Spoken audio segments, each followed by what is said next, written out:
Eu marquei com o Rodrigo Domingues, às 9h15, mas se ele estiver pronto e se ele quiser comentar aqui as coisas, é só me fazer um joinha assim, a gente bota ele no ar. Então vamos embora. Rodrigo, muito bom dia, como é que você tá, meu caro, tudo bom?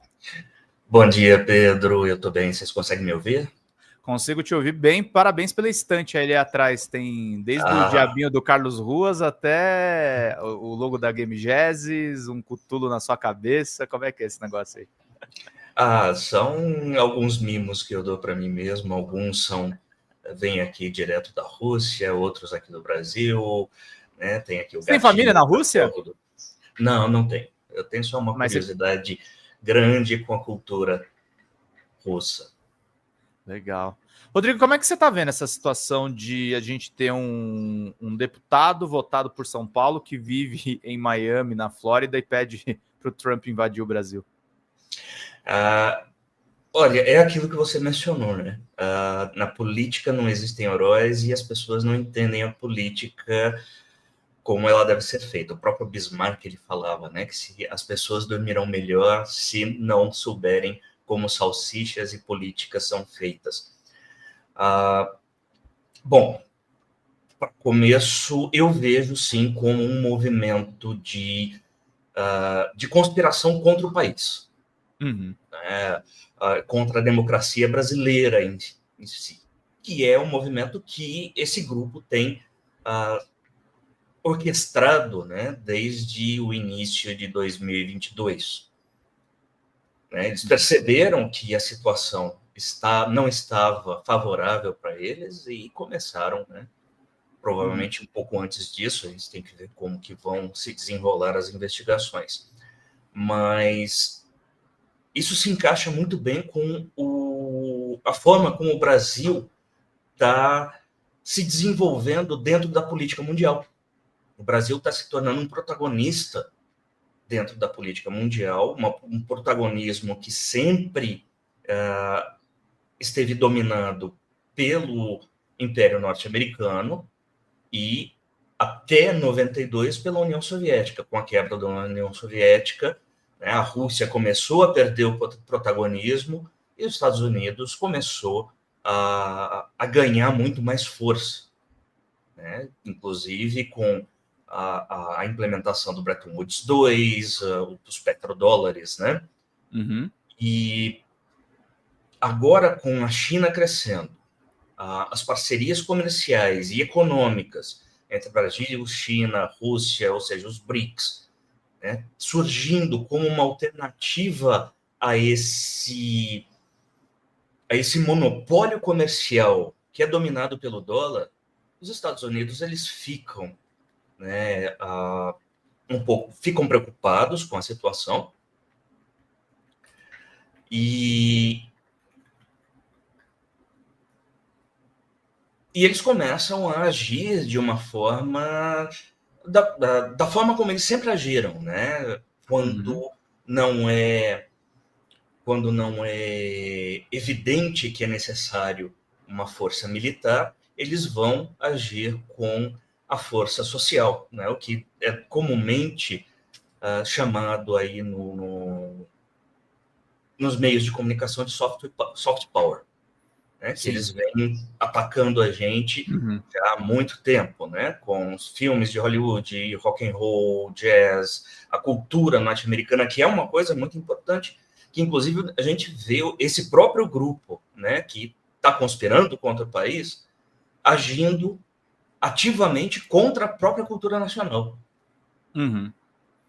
E, Rodrigo, o pessoal está perguntando aqui no chat, legal, é o que você está falando mesmo, é a questão dos BRICS, é um jogo geopolítico, né? Mais do que heróis e vilões, é entender os interesses, né? O Eduardo, quando ele faz esse ataque à soberania brasileira, ele atende interesses de setores americanos que querem que a gente permaneça ali, ao fim e ao cabo, colônia ali dos Estados Unidos, né?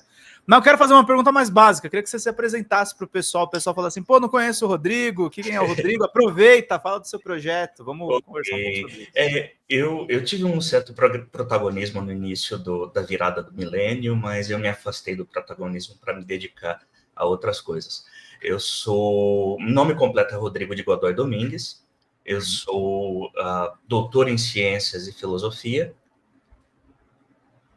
pela Faculdade de Engenharia da Universidade Federal de Uberlândia, ou seja, por isso que, né, doutor em Ciências e Filosofia numa faculdade de engenharia me garantiu as barbas brancas antes do tempo. Basicamente, você é o Gandalf aí da engenharia.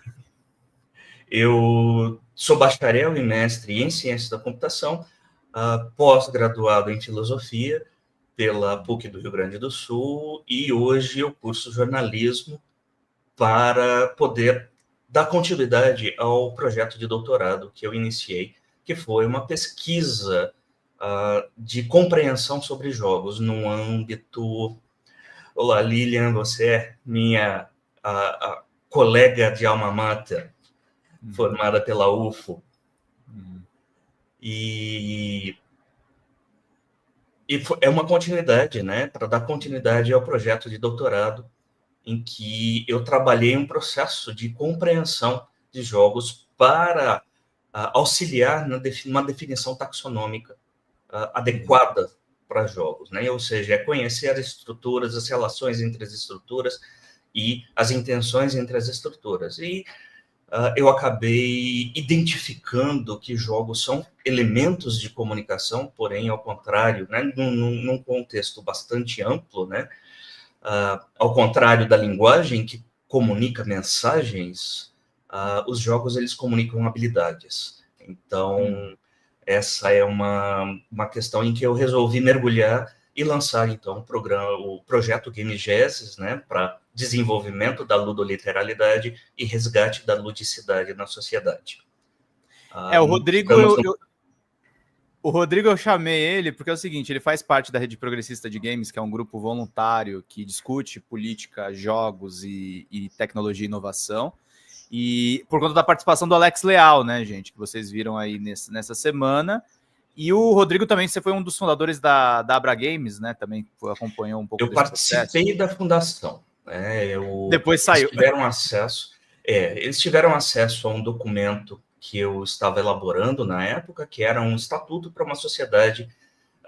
Arlis, meu caro, como vai? Tem tempo que não conversamos.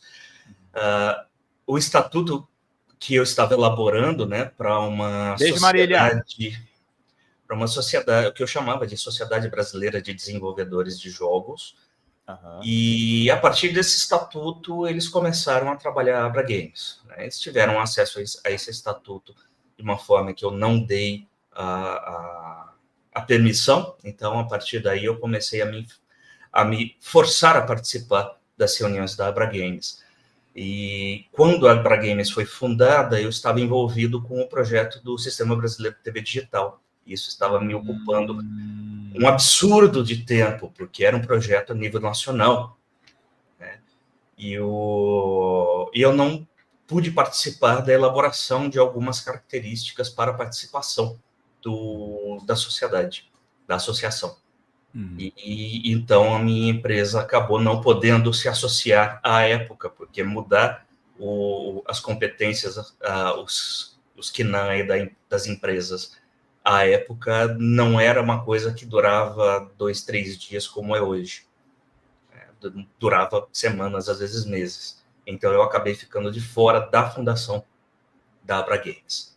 Mas eu, junto com o meu colega Rodrigo Damasio, que hoje está trabalhando numa Big Tech, nós fundamos, né, nós idealizamos e organizamos o Festival de Jogos Independentes, que desde 2005 está sob a tutela do Simpósio Brasileiro de Games e Entretenimento.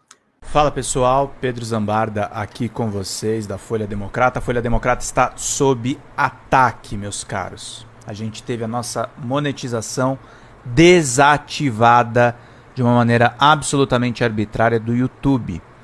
E para a gente manter as nossas atividades, a gente precisa de um mutirão de Pix de vocês da comunidade, gente, porque a gente fica sem verba para fazer as nossas coberturas básicas, fazer as lives, os cortes, os grupos de WhatsApp, Telegram que a gente pretende criar com essa comunidade maravilhosa.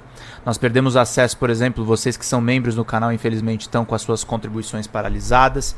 Então a gente precisa de uma ajuda em massa dessa comunidade para salvar a Folha Democrata, salvar mesmo, gente. A gente precisa novamente da ajuda de vocês, porque ser de esquerda e atuar com essas big techs é realmente muito complicada. Eu conto com vocês, abram o aplicativo do banco, coloca folhademocrata@gmail.com e faça uma contribuição em qualquer valor, em qualquer horário, também nas metas das nossas lives, para a gente manter tudo funcionando. Tá certo, meus queridos e minhas queridas? Obrigado pela atenção de todos vocês.